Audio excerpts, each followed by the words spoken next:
살아계신 우리 하나님,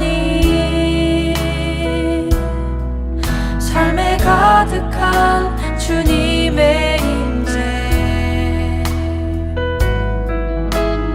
불러주시고 채워주시네.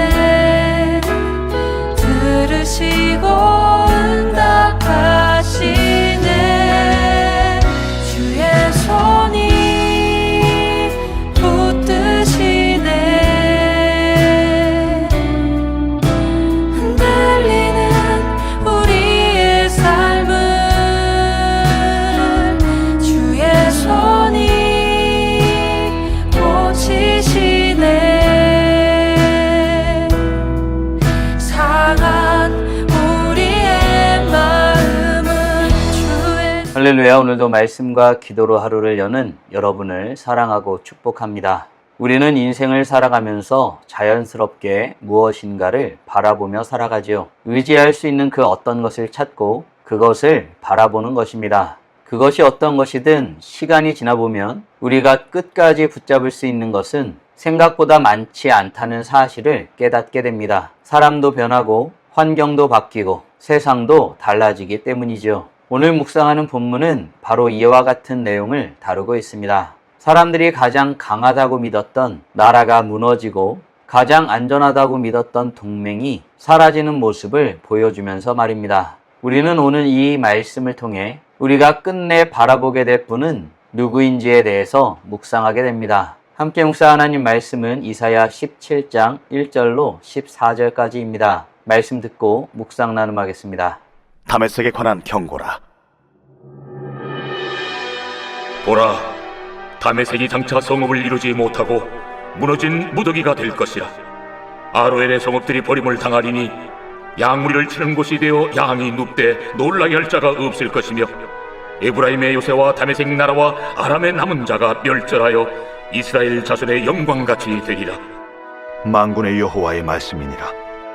그날에 야곱의 영광이 쇠하고 그의 살진 몸이 파리하리니, 마치 추수하는 자가 곡식을 거둬가지고 그의 손으로 이삭을 벤 것 같고 르바임 골짜기에서 이삭을 주운 것 같으리라.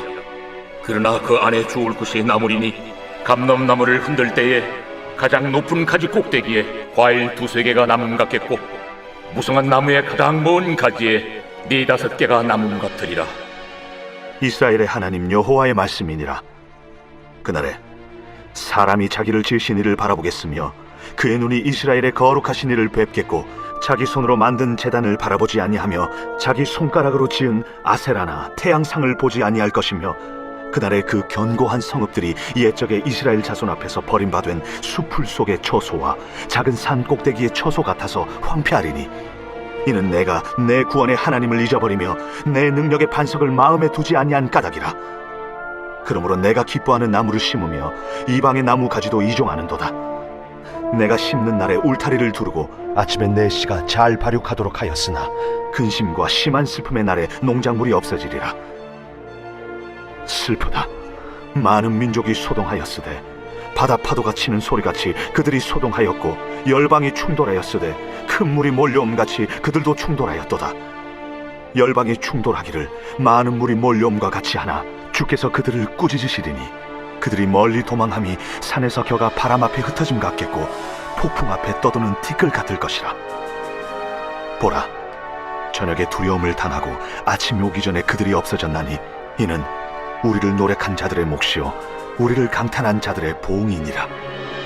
이사야 17장은 아람의 수도 다메섹과 북이스라엘 에브라임을 향한 심판을 선포하는 말씀입니다. 당시 북이스라엘은 하나님보다도 아람과의 군사 동맹을 더 의지하였습니다. 그러나 하나님께서는 그들이 의지했던 나라를 무너지게 하심으로 사람이 의지하는 모든 것이 얼마나 허무한지를 드러내십니다. 하지만 심판은 끝이 아닙니다. 7절부터 하나님은 남은 자들이 다시 하나님을 바라보게 될 것을 말씀하시죠. 개혁주의 신학은 하나님의 심판조차도 단순한 파괴가 아니라 자기 백성을 하나님께로 돌이키는 거룩한 섭리로 이해하고 있습니다. 결국 하나님께서는 모든 상황을 사용하여 자기 백성이 하나님만을 바라보도록 이끌어 가십니다.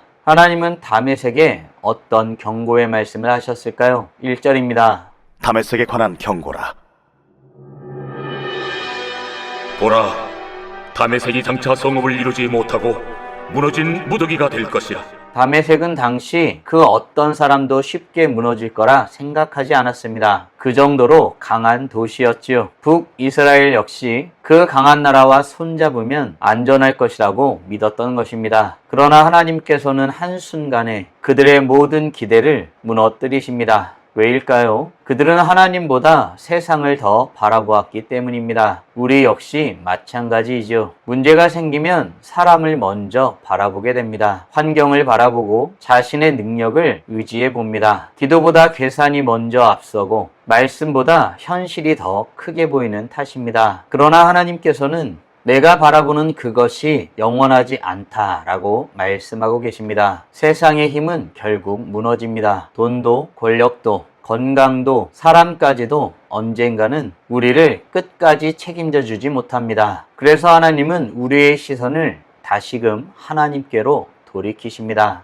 사랑하는 성도 여러분, 나는 나의 인생을 책임져 줄 만한 것이 어떤 것이 있다고 생각하고 있나요? 바라기는 우리 눈에 우리의 인생을 책임져 줄 것처럼 보인다 할지라도 그것들이 우리 인생을 책임져 줄 수 없음을 알고 모든 것의 주관자이신 여호와 하나님을 바라보면서는 복된 하나님의 자녀들 되길 간절히 소원합니다. 이렇게 사람들이 의지했던 것을 무너뜨리겠다고 말씀하신 하나님이 그 일을 행하실 때에 어떤 일이 일어난다고 성경은 말하고 있을까요? 7절, 8절입니다.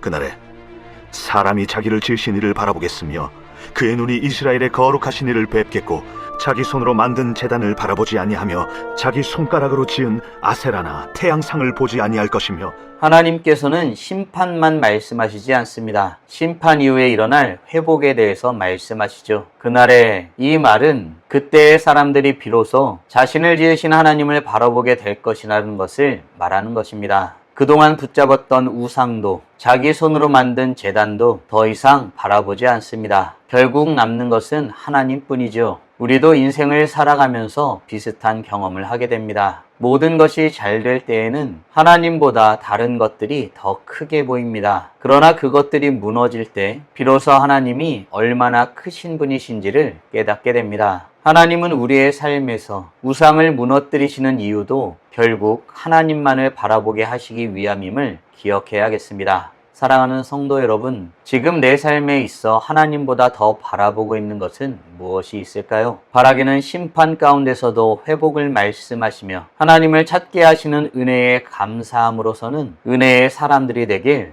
간절히 소원합니다. 하나님은 이렇게 은혜를 베푸시지만 은혜를 베푸시는 하나님을 결국 믿지 않는 사람들에 대해서 하나님은 어떻게 행하실까요? 13절, 14절입니다. 열방이 충돌하기를 많은 물이 몰려옴과 같이 하나 주께서 그들을 꾸짖으시리니 그들이 멀리 도망함이 산에서 겨가 바람 앞에 흩어짐 같겠고 폭풍 앞에 떠도는 티끌 같을 것이라. 보라, 저녁에 두려움을 당하고 아침이 오기 전에 그들이 없어졌나니 이는 우리를 노력한 자들의 몫이요 우리를 강탈한 자들의 보응이니라. 본문은 마지막에 놀라운 모습을 보여줍니다. 수많은 민족들이 거대한 파도처럼 밀려옵니다. 도저히 막을 수 없는 위협처럼 보이죠. 그러나 하나님께서 한 번 꾸짖으시니 그들은 산 위의 겨처럼 바람 앞에 티끌처럼 흩어져 버립니다. 그리고 14절은 이렇게 선언하죠. 저녁에는 두려움이 있으나 아침 전에 그들이 없어졌으니 라고 말입니다. 사람은 저녁 내내 두려워합니다. 하지만 하나님께서는 하룻밤이면 충분합니다. 우리가 두려워하는 문제도 우리를 압도하는 현실도 하나님의 말씀 앞에서는 영원하지 않습니다. 개혁주의 신학은 하나님의 절대 주권을 강조합니다. 세상의 어떤 권세도 하나님의 허락 없이 움직일 수 없습니다. 그러므로 성도의 평안은 문제가 없기 때문이 아니라 그 문제보다 크신 하나님이 살아계시기 때문에 가능한 것입니다. 결국 우리가 바라보아야 할 분은 세상이 아니라 하나님이신 것입니다. 오직 하나님만 바라보아야 합니다. 사랑하는 성도 여러분, 오늘 우리는 다메섹과 에브라임을 꾸짖으시는 하나님에 대해서 묵상하였습니다. 다음 질문들을 통해 말씀을 정리하고 더 깊게 묵상해 보길 원합니다. 지금 내 마음을 가장 많이 차지하고 있는 그것은 무엇인가요? 아울러 하나님께서는 오늘 나의 시선을 무엇에서 돌이켜 하나님께 향하게 하고 있을까요? 오직 주님만을 바라보며 살아가기 위해 지금 당장 할 수 있는 일은 무엇이 있을까요? 묵상하신 대로 주님 앞에 나아가 찬란하게 빛나길 간절히 소원합니다. 다 함께 기도하겠습니다. 살아계신 하나님 감사합니다. 오늘도 우리에게 복된 날을 허락하여 주시고 주의 말씀으로 하나님이 어떤 분이신지 무엇을 원하시는지 우리가 어떤 존재이고 어떻게 살아야 하는지 깨닫고 고백하게 하심에 감사드립니다. 오늘도 주의 말씀을 통하여서 우리가 이 세상에서 의지하는 것이 얼마나 가치 없고 힘이 없는지 깨닫고 고백하게 하심에 감사드립니다. 이 세상이 말하는 가치 기준에는 강해 보이고 안전해 보이고 그것들이 우리의 삶을 보장해 줄 것처럼 보이지만 실상 그것들은 아무 힘이 없고 어떤 일도 할 수 없는 것임을 말씀을 통해서 확인하게 됩니다. 살아계신 하나님, 지금도 역사하시는 하나님, 우리의 삶을 주관하시며 섭리하시는 하나님을 온전히 바라보며 주님만 바라보며 주님의 뜻을 구하며서는 우리 모두가 될 수 있도록 은혜 내려 주시옵소서. 이로써 찬란하게 빛나는 우리 모두가 되게 하여 주시고 오늘도 주님과 함께 살고 이웃과 함께 살아 우리의 삶을 통하여 영광 돌리게 하여 주시옵소서. 이 모든 말씀 우리 주 예수 그리스도의 이름으로 기도드리옵나이다. 아멘.